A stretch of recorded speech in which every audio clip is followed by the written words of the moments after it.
La comunicación oral está ligada a un tiempo. Es siempre dinámica en continuo ir y venir. Normalmente, las personas interactúan hablando y escuchando. El hablante tiene en mente al oyente y el oyente al hablante. La comunicación escrita está ligada a un tiempo y espacio. Es más estática y permanece.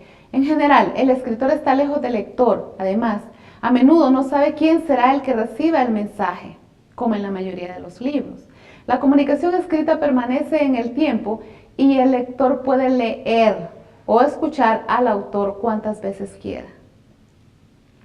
La comunicación escrita se hace más dinámica cuando se asemeja a la oral, como en el caso de las cartas personales y de los mensajes a través de la computadora, en los que escribimos casi igual que como hablamos. La comunicación oral tiene la capacidad de utilizar la voz, los gestos y todos los recursos de expresividad de movimientos del hablante. La entonación de la voz, la gesticulación y los movimientos ayudan a interpretar con más exactitud el significado de los mensajes. Lo apoyan y complementan. La comunicación escrita solo utiliza signos lingüísticos para denotar expresiones o estados de ánimo. Tiene una estructura gramatical, por lo tanto, tiende a ser más formal que la hablada. Cuanto más conocimiento haya del lenguaje y su gramática, mayor será la probabilidad de redactar o escribir correctamente. En la comunicación oral cometemos muchos errores. Usamos vocabulario con significados y pronunciación incorrectos. Decimos frases incompletas. Usamos repeticiones, redundancias, etc. Sin embargo, para el escucha, muchos de ellos pasan inadvertidos por la rapidez o naturalidad con el que se habla. En la comunicación escrita, tratamos de evitar errores de cualquier tipo, ya sea de construcción sintáctica o de ortografía. Las repeticiones y las redundancias se hacen notables, así como la escasez o pobreza de vocabulario. En el siguiente cuadro, Chávez resume las principales diferencias entre la comunicación oral y la escrita. Reconocer las características de la comunicación escrita ayuda a desarrollar y mejorar la comunicación oral. Por ejemplo, con la lectura de textos se incrementa el nivel de lenguaje y se amplía el vocabulario, ya que algunas palabras las conocemos solo en su forma escrita, debido a que el lenguaje al escribir es más culto o formal que el que usamos generalmente al hablar. Cuando estudiamos una lengua extranjera, conocemos mejor su gramática por medio de la escritura, en tanto que practicamos la pronunciación oralmente. Al leer un texto, visualizamos la ortografía de las palabras y eso ayuda a corregir errores en la pronunciación.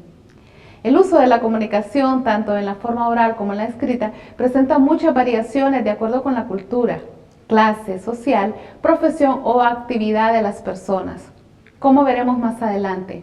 Pero no se puede negar que todos necesitamos hablar y escribir para transmitir a otros nuestras ideas por medio del lenguaje.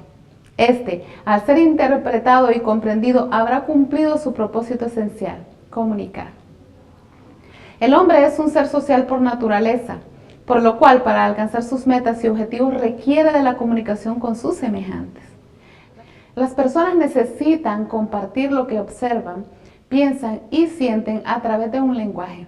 Por eso, la comunicación se define como la creación de significados compartidos por medio de diversos fenómenos simbólicos.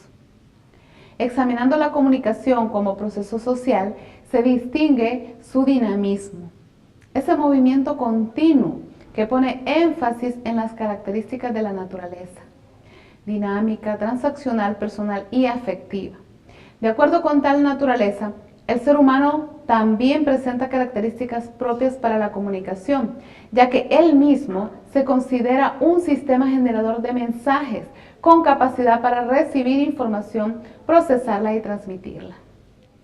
El lenguaje, como la comunicación, se considera de naturaleza social, pues nace en la gente y propicia la interacción de los grupos y la formación de sociedades. Los dos se complementan, ya que el lenguaje es un mero instrumento para comunicarse y la comunicación necesita del lenguaje para funcionar. Al hablar de comunicación oral, también hablamos de lengua o el modo particular de expresarse de un grupo o pueblo.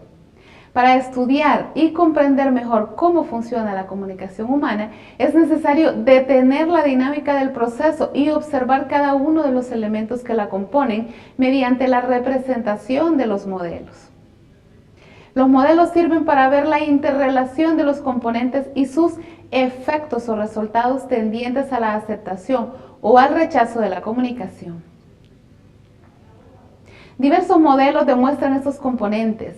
Entre los que se consideran básicos son el emisor, quien envía el mensaje con su contenido y el tratamiento, el receptor, quien recibe el mensaje. Se añaden a estos los elementos que indican la respuesta y fidelidad del mensaje, como son la retroalimentación y el posible ruido. Los medios o canales utilizados para hacer llegar hasta el destinatario el mensaje y finalmente el contexto social. Todos son variables y producirán un efecto en los resultados del proceso.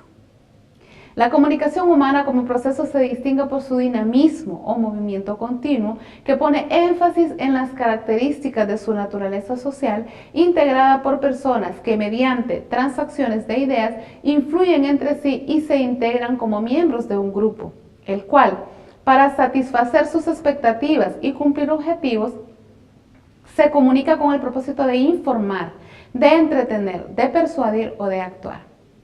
En la comunicación humana encontramos dos formas de manejar el lenguaje verbal, la oral y la escrita. Ambas utilizan el razonamiento verbal, pero se diferencian en cuanto al uso de habilidades por parte de las personas para la transmisión de sus ideas. La comunicación escrita es más razonada, estructurada y hasta cierto punto estática y permanente. En el cambio, la comunicación oral se distingue por su dinamismo, su espontaneidad y su rapidez para expresar ideas.